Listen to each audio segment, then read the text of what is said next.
Biroul nu va mai fi niciodată la fel, dar asta nu înseamnă că nu va fi mai bun.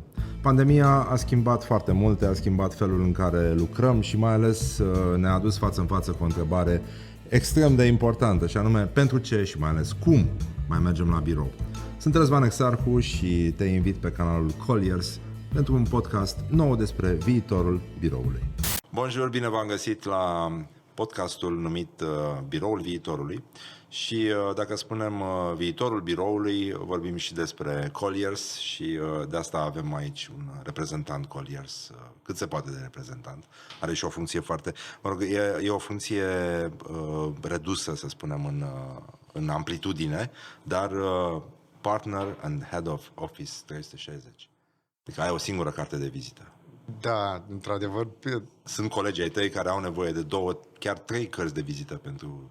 Cred că așa a început totul, cu cărți de vizită foarte mari, cu denumiri din asta extrem de pompoase. Încetul cu încetul s-a renunțat, acum scrie simplu CEO, CFO, COO și mai lung, în cazul meu, Head of... Mă rog, e Sebastian Dragomir, l-ați recunoscut după voce, după privire, după aplomb. Mă rog, e un om care cunoaște bine vinul. Hai să trecem la celelalte lucruri care definesc nu neapărat un om, dar o persoană. E și rocker și da, și sunt fericit să spun asta, da. Da. Și crede în energii și în energii pozitive. De asta suntem aici. Da, evident. Și încearcă să facă bine omenirii într-un moment în care, nu-i așa, birourile se golesc, oamenii fug înspăimântați de lângă imprimante și se ascund unde pot. Iar... într-un scenariu apocaliptic așa ar suna. Bine, save your soul. În apocaliptic fug cu imprimantele, dar da. Deci cu florile, cu plantele și cu plasmele. și cu norocoși. Să nu uităm plasmele. Norocoși, da. Bine, mai sunt și care prind doar un ficus, dar asta e o specie cum vezi tu apocalipsa viitorului? Adică în momentul în care vine apocalipsa, cu ce crezi că au să fugă oamenii? Ce au să mai aibă de luat din birou când fug disperați? Cu datele. Datele? Cred că oamenii apocalipsa arată cam așa, oamenii devin conștienți ce înseamnă a 4-a revoluție industrială și asta cu datele și cu puterea datelor, încât realizează, wow, acum dacă aș putea să retrag toate datele și tot history și toată istoria mea de pe Facebook, de pe habar n-am ce, cum accesează internetul, și ar putea să șteargă, asta ar fi wow. Aia fi apocalipsa. E ca și cum în celelalte revoluții industriale le-ai fi luat oamenilor fierul, pământul sau... Da, ficusul. Ficusul. La început a fost ficusul. Da. În imobiliare, mocheta mov. Exact. Mocheta gri. Da, pe aia gri se vedeau mai ușor petele de cafea. Totuși, adică omenirea a progresat la un moment dat. Da. Așa e. S-au băgat primele filtre, pentru că și ăla era... Bun, cum arată viitorul biroului după tine? Totuși conduci acest concept și îl implementezi Office 360 și cum se apropie el de viitor? Adică ce faci tu concret? Că spui că ai un loc de muncă și aparent ești serios, nu? Când vorbești de chestiile astea. Chiar sunt, că ne face plăcere. Îmbinăm utilul cu plăcutul. Înțelegem piața asta de birouri, am învățat să o înțelegem, pentru că ea s-a schimbat extrem de mult în ultimii ani. Extrem. Nu numai acum, de când a apărut Nu COVID numai în viața acum, asta noastră. e doar vârful icebergului. Piața de birouri s-a schimbat, cel puțin în România, prin simplu fapt că s-a mutat centrul de afaceri al Bucureștiului. Cred că suntem printre puținele, dacă nu singura țară din lume sau singura capitală, unde centrul de afaceri s-a mutat, acum e deja a 3-a oară. Prima dată a fost în Piața Unirii. Toată lumea după 90, toată lumea vrea să fie pe lângă ministere, pe lângă locurile unde se luau deciziile. Toată lumea își făcea firme, stătea, dacă vă aduceți aminte, în blocurile acelea din Piața Unirii.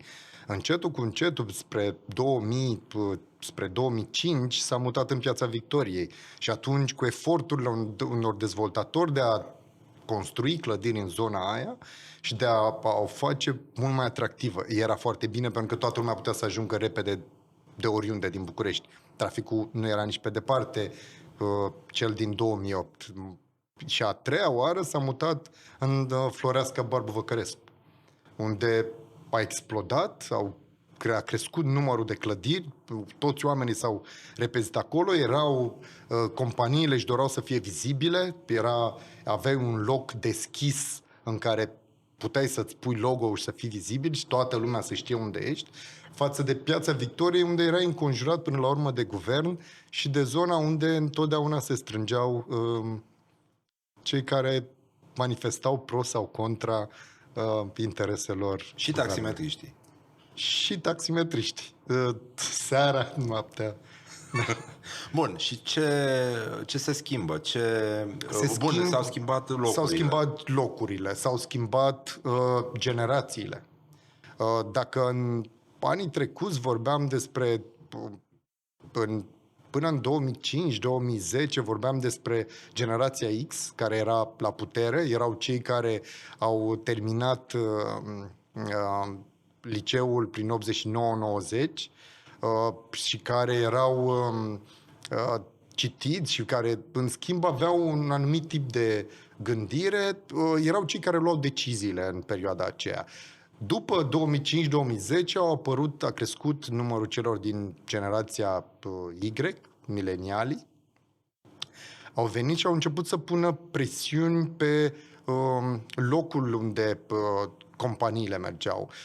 Am avut, și asta e un moment foarte important, majoritatea companiilor în perioada respectivă, până în 2015, mergeau acolo unde locuiau managerii. Dacă managerii locuiau de obicei în nord, compania mergea după manager. Da. De asta a și explodat partea de nord. Încetul cu încetul, prin apariția milenialilor, generației Y, s-au implicat din ce în ce mai mult în companii, în organizații, au început și organizațiile să le asculte, să asculte angajații. Și atunci au început să se mute mai aproape de locurile unde aceștia trăiesc. Nu se mai mută toți în nord, pentru că nu toți erau norocoși să aibă imaginea aceea pe care o tot promovau, dacă vă aduceți aminte, în anii 2005-2008, de om îmbrăcat în costum, conducând o mașină de lux, trăind în nordul Bucureștiului, în case, cu vedere la lac. Cam asta era imaginea corporatistului. Toate casele au vedere la lac. Toate camerele au vedere la lac. Se construiau lacuri ca să aibă mai multe case cu vedere la lac. Exact. Atât se construiau. Și lumea, generațiile s-au schimbat. S-au schimbat modul în care companiile au devenit mai atente la nevoile angajaților. Dacă anterior, așa cum spuneam, totul se muta în funcție de decizia managerului general, CEO-ului, șeful, cu timpul au învățat și au dat seama că dacă chiar vrei să-ți păstrezi echipa, să-ți aduci talente, să-ți recrutezi oameni importanți, trebuie să faci ceva în sensul ăsta. Adică să ai o deschidere mai mare și o maturizare pe care companiile, încetul cu încetul, au început să dea dovadă de această maturizare. Au învățat din greșelile lor. Companiile s-au relocat de 2-3 ori și au dat seama de greșelile pe care le-au făcut, au învățat din greșelile altora și, la un moment dat, chiar au sunat un consultant să îl întrebe ce facem, dar hai, spuneți-ne ce facem, că suntem într-o situație. Bun, deci se schimbă și forma și mai ales abordarea și omul pare să devină foarte important. Toate statisticile astea ne spun că acum, în urma pandemiei, peste 50% dintre angajați vor să lucreze de acasă sau se gândesc că vor lucra mai mult de acasă, nu vor exclude și partea cealaltă. În schimb, un manager are acum o sarcină foarte dificilă, odată să păstreze totuși biroul și să-l facă atractiv pentru niște oameni care consideră necesar să aibă un loc frumos sau inspirant în care să vină la birou și pe de altă parte să păstreze ceea ce numim echipă și un spirit care definea până de curând companiile, nu? Da, Fiecare avea setul ăla de valori, toate PowerPoint-urile alea rușinoase pe care le vedeam la orice prezentare. Ei, cum faci adică cum îi ajutați voi, cum ajutați voi companiile să păstreze câte ceva din gloria trecutului și să reușească să facă o tranziție spre un viitor pe care încă îl desenați? Cu siguranță birourile nu vor mai fi la fel. Dar noi credem că vor fi mai bune decât anterior. Și de ce spun asta? Pentru că, da, acest lucru de acasă a fost inițiat deja de mulți ani. Unii îl foloseau, unii nu îl foloseau acest drept de a lucra de acasă. Acum a devenit deja o normă clară, companiile au luat decizia de a oferi cel puțin 2-3 zile de lucru de acasă angajaților. Dar cred că deși a apărut această tendință de a face din lucru de acasă un strigoi sau o chestie înspăimântătoare pentru piața de birouri, o amenințare a fantomei, nu cred în asta. Cred că impactul pe care telemunca îl va avea asupra pieței de birouri este asemănătoare cu cel pe care l-a avut comerțul online asupra spațiilor de retail din mall-uri și centrele comerciale. Ele pot să existe și să trăiască în pace și armonie. Cred că, sigur, lucrul de acasă o să ajute pe un anumit tip de personalitate să dezvolte, pe când lucrul la birou, ținând cont de experiența anterioară, a oferit angajaților o plasă de siguranță, un anumit țesut social în care oamenii învățau mai repede. Nu era nevoie să îți organizezi o întâlnire pe Teams sau pe altceva ca să te vorbești cu managerul tău direct și te întâlneai la cafea, te întâlneai pe hol, puteai să vorbești, puteai să-i ceri un sfat instant și lucrurile se întâmplau mai repede. Oamenii învățau, își făceau prieteni, se căsătoreau cu colegi sau colege, erau și câștigau bani și sigur că haterii o să spună că asta se poate întâmpla și când ești acasă. Și așa e, se poate și întâmpla atunci când lucrezi de acasă, dar mult mai greu, într-un ritm mult mai lent. Cred că totul se poate întâmpla mai repede atunci când ești la birou. Ca să nu mai spun că genul ăsta de team building pe Teams nu e la fel. Hai să bem cafea împreună dimineața pe Cisco WebEx, nu e la fel. Adică, sigur că poți să încerci să faci asta, nu o să fie la fel, dar cred că pentru companiile care devin conștiente de asta și se gândesc ce să facă în continuare, pentru că trebuie să facă ceva, trebuie să găsească o soluție ca să-i convingă pe oameni să se întoarcă la birou. Asta va fi o primă etapă de care companiile e nevoie să fie conștiente. Ce să facă ca să-i aducă la birou? Ce e într-o listă de 5 chestii pe care să le facă o companie pentru a-i convinge pe oameni să se întoarcă la lucru? Începem cu siguranța? Sau care ar fi prima... Siguranța. În momentul ăsta, siguranța este de departe. Este de departe un lucru extrem de important. Atunci când ți-au fost luate valorile de bază, când ți-a fost atacată sănătatea, în unele cazuri accesul la bani și la mâncare, pentru că unii dintre angajați au fost disponibilizați în perioada asta. Nu un număr foarte mare, dar asta s-a întâmplat. Da. În momentul ăla ai atacat tocmai baza piramidei lui Maslow. Evident că oamenii nu mai pot să se gândească la valorile companiei, la valorile corporatiste sau cum să le numim, ci se gândesc la partea de bază. Dar nu vorbim despre asta acum. Să vorbim despre cei care au depășit acest moment și care trebuie să se întoarcă.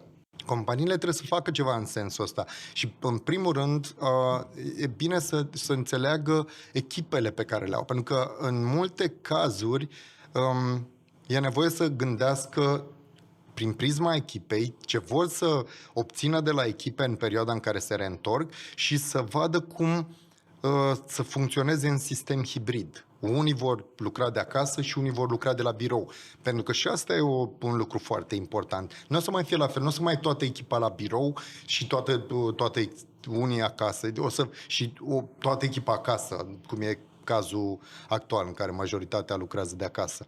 Și atunci trebuie să-și reorganizeze biroul în așa fel încât oamenii care se întorc la birou să intre repede, să se conecteze repede unii cu alții, să poată să lucreze în echipă și să devină mult mai productivi instant. Pentru că ei nu o să mai petreacă așa cum făceau până acum 8 ore la birou, ci de multe ori o să vină și o să plece și atunci e nevoie de regândirea spațiilor de birouri. Mult mai mult concentrate pe zona asta de colaborare și de a aduce din senzația aia de acasă în birou. Și e interesant că adică fuga de acasă n-ar trebui să fie o ruptură față de ceea ce ai Nu, găsit. pentru că s-au obișnuit, foarte mult s-au obișnuit cu asta și nu se rupă total. Chiar vorbeam cu câțiva colegi despre faptul că în 2019 toată piața de birou discuta despre trecerea de la zona de a împărți, de a găsi un echilibru între muncă și casă și se trecea la un nivel următor care era între pătrunderea între muncă și casă, de a aduce de acasă în birou zona asta de sufragerie și să te simți ca acasă. Deci băutură, și acolo unde e cazul și băutură, dar asta se întâmplă în unele companii, este liber la auseri de beri, de degustare de bere, de vinuri, etc. Norocoși. Nu, degustare, scuză-mă, nu băutură. Da, degustare. Am greșit. Bun. Primul cuvânt este siguranța, al doilea cuvânt care ar fi? Presupun că asta face parte și din abordarea lui Office 360 și ce aduceți voi nou în privința asta? Cum le explicați oamenilor că ar trebui să gândească revenirea la birou? Majoritatea companiilor, așa cum spuneam mai devreme, s-au maturizat. Au învățat să asculte nevoile angajaților, au învățat să aibă un dialog cu angajații și să învețe din ce ar putea să facă mai bine împreună. În partea asta de angajați fericiți, mai productivi, care ajută și compania, chiar se întâmplă. Nu în toate cazurile, nu în toate tipurile de activități, dar sunt astfel de companii. Noi când ne-am gândit la această soluție, ne-am gândit în momentul în care am intuit și am observat nevoile companiilor, în sensul în care vechiul sistem de haiducie, de hai să te duc, hai să-ți arăt o clădire de birouri, hai să vezi un spațiu foarte frumos care cred că ți se potrivește și proprietarul o să-ți dea un pachet comercial super bun care să te convingă, s-a dus. Aia era o perioadă în care așa se făceau tranzacțiile. Totul era acum, hai să mergem, hai să închidem contractul. Și bine, exista și o perioadă asta, vine dintr-o istorie, că iar mă întorc un pic, fac o mică paranteză, mi-aduc aminte de perioada 2005-2007, în care proprietarii erau la putere. Închipuiesc cum era atunci pentru un agent, un broker, un consultant, să meargă cu o companie la un proprietar să-i spună: știi, uite, am compania asta, vrei să o primești la tine în clădire? Și el zicea: ce companie? Nu, mai am alte 3-5 companii care așteaptă. Hai să vedem cum merg negocierile cu ei și după aceea te pun pe o listă de așteptare. Când vii cu un astfel de istoric și ești obișnuit ca proprietarul să te pună pe o listă de așteptare, când se schimbă paradigma și se trece pe o piață în care chiriașul are puterea, lucrurile sunt cu totul altfel. Adică acum proprietarii vin în vizită la chiriaș? Acum proprietarii vin să-i viziteze pe chiriaș, să le propună: auzi, îmi place asta. Da, auzi, cred că clădirea mea chiar ți s-ar potrivi foarte bine și uite de ce, și uite ce aș putea, și uite. Tot nu e suficient, pentru că asta nu ajută compania și pentru restul nevoilor. Și mă refer aici la partea de a identifica ce se întâmplă și cum lucrează acum echipele. Cât de bine lucrează echipele împreună? Cât de bine ai vrea să lucreze echipele? Cât de fericite sunt companiile? Asta se poate face printr-unul dintre piloni. pilonul despre care vorbeam anterior sunt 4 piloni. Hai să luăm de la început. Da. Primul era cel de strict comercial, hai să te duc, să te mut, hai să te duc dintr-o parte în alta și care ține de partea de închiriere. Meriți o clădire mai bună. Meriți o clădire mai bună, hai să-ți arăt una și o să-ți placă.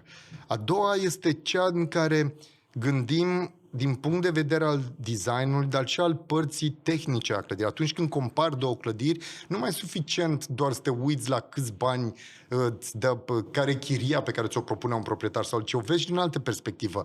Cât de bună este pentru activitatea ta, cât de bine poți să-ți asiguri numărul de angajați pe un etaj. Poate într-o clădire poți să pui mai mulți angajați pe un singur etaj, fix pe aceeași 1000 de metri per etaj, doar pentru că are o altă formă. Și atunci vii cu partea asta în care să gândești din punct de vedere al designului, din punct de vedere al optimizării, din punct de vedere și aici vine al treilea, care ține de analiza și optimizarea spațiului și a mediului de lucru. Cum folosesc angajații sălile de meeting? Pentru că exista această teamă că sălile de meeting nu sunt suficiente. Companiile au trecut, nu acum în perioada asta, acum sunt suficiente, evident. Dar atunci dar nu am suficiente săli de meeting, ce trebuie să fac? Printr-o astfel de analiză îți dai seama că sălile de meeting nu erau optimizate, nu erau clar folosite, nu erau obișnuiți angajații să-și optimizeze folosirea lor. Și atunci companiile aveau tendința să construiască mai multe săli mici, mai multe zone din astea fragmentate ale spațiului. Și nu în ultimul rând, pentru că toate astea se întâmplă, te muți într-o clădire nouă, iei în considerare toată analiza asta pe care ai făcut-o, toate lucrurile merg foarte bine, tot îți mai lipsește ceva.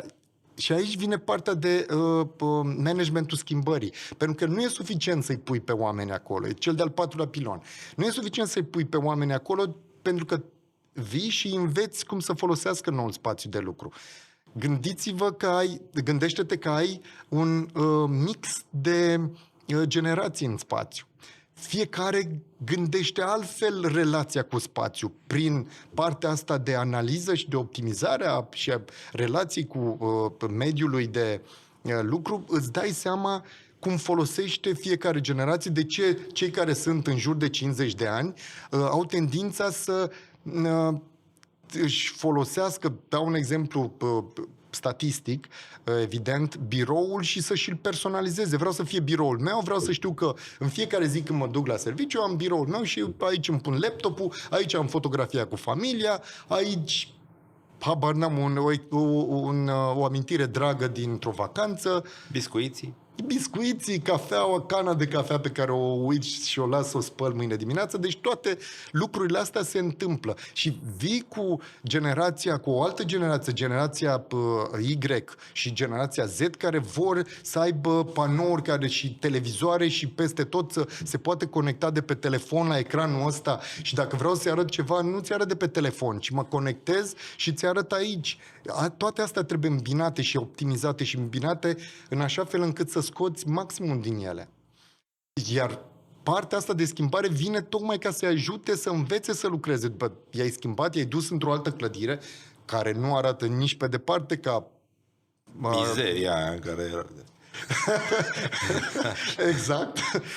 Și atunci să înveți cum să folosească asta, pentru că am avut o astfel de experiență cu un chiriaș care a luat decizia și a făcut și un număr de săli de meeting. A zis, ok, vă credem, am înțeles, hai să mergem așa cum a spus voi și să facem doar 2 sau 3 săli de meeting și o să mai punem 2 în funcție de nevoi. Noi spunându-le că nu o să fie nevoie de celelalte 2. Și a zis, ok, ne rezervăm bani pentru asta, dar în funcție de nevoi o să le construim și celelalte. Surpriza a fost că nimeni n-a venit să mai plângă. Doar pentru că modul în care a fost regândit spațiul a dat posibilitatea oamenilor să nu mai ocupe o sală de meeting de 16 locuri în care se întâlneau 2 persoane să vorbească și atunci era rezervată sala aia pentru o oră, ci le crea un astfel de spațiu ca ăsta, un spațiu în care să poți să vorbești fără să fie nevoie de o rezervare. Nu ne întâlnim acum, vorbim acum pentru că avem un astfel de spațiu.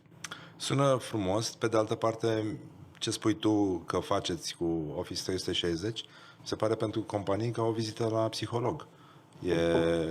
E o relație care se construiește și la nivelul ăsta uman, pentru că e nevoie de încredere. Da. Sigur, poate să spună, dom'le, până la urmă îl plătesc pe ăsta, are tot interesul să îmi creeze sentimentul că participă afectiv foarte tare la mutarea companiei mele. Și totuși e o componentă umană de încredere, în primul rând, și de sprijin. Că nu cred că se termină așa. L-ai mutat, la revedere, m-am pupat. Exact.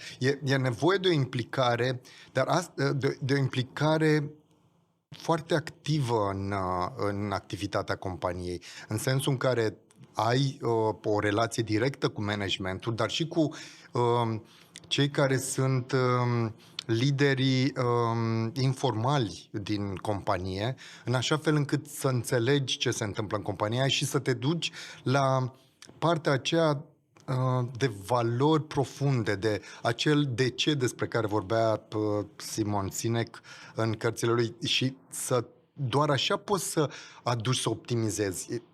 Râdeam că Office 360, serviciul poate fi comparat cu pastila aceea din Limitless, știi care, ai văzut filmul, că e deja o nebunie și în care îi bei pastila aia și îți dă acces la zone pe care nu știai că le folosești sau să le folosești sau te ajută să-ți descoperi și să mergi mai departe sau ca să folosim o parte mai la îndemână, e ca un telefon mobil. E un serviciu în care îți dă posibilitatea să accesezi toate lucrurile astea într-un singur loc. Poți să îți rezolvi lucrurile de birou, poți să îți stabilești conexiuni cu prietenii, poți să îți faci vacanțele, să ți le fotografiezi, să ți le filmezi, poți să te relaxezi acolo. Cam așa vine și Office 360. Vine cu un singur loc, o singură platformă în care ai toate lucrurile astea și pe care le poți folosi. Vine și vine în întâmpinarea tocmai a rafinamentului companiilor, care își doresc să treacă dincolo de momentul ăsta și vor să facă un salt. Mă rog, oricum, mi se pare un dublu noroc aici. Odată că voi întâlniți niște oameni care cred în acest efort și în această schimbare de paradigmă și, pe de altă parte, partea adversă, să zic așa, care, da, e o valoare în sine, să întâlnești un interlocutor de valoare. Mulțumesc, Sebastian, și spune-mi, cum vezi tu băutul vinului în vremurile care urmează? Are vreun haz pe Skype? Nu, din păcate, se transformă, băutul vinului e ca un ritual. Nu poți să-l bei singur vin. Bei singur tărie. Adică bei whisky, vodka, orice, dar vinul are, așa cum e și cafeaua, are o tentă socială. Trebuie să-l bei cu prieteni, să te bucuri de el și să împărtășești. Wow, ce buchet are ăsta! Wow, cât de simtă aromele terțiare în asta. Adică să te bucuri de lucruri foarte frumoase, dar împreună cu prietenii sau colegii. Și fără mască, nu? Și fără mască, da. Asta băutul cu mască e foarte... Că o să ajungă să ne facă un căpăcel aici? Poate să ajungă să nici nu mai bem, ci doar să ne descărcăm senzația că am băut vin. Stai puțin să descarc senzația că am băut un Opus One 2013. Gata. Știu cum e.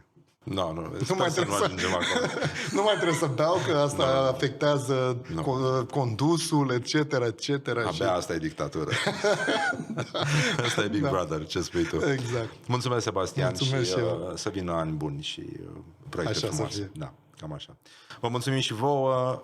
Sper că v-a plăcut și această discuție și podcastul continuă. Căutați și celelalte episoade și aflați tot ce se poate afla în momentul ăsta despre viitorul biroului și knowledge-ul vine de la Colliers. Așa că subscribe, like, share, tot ce trebuie și ne vedem și data viitoare în aceleași locuri foarte frumoase. Pa, pa! Mersi!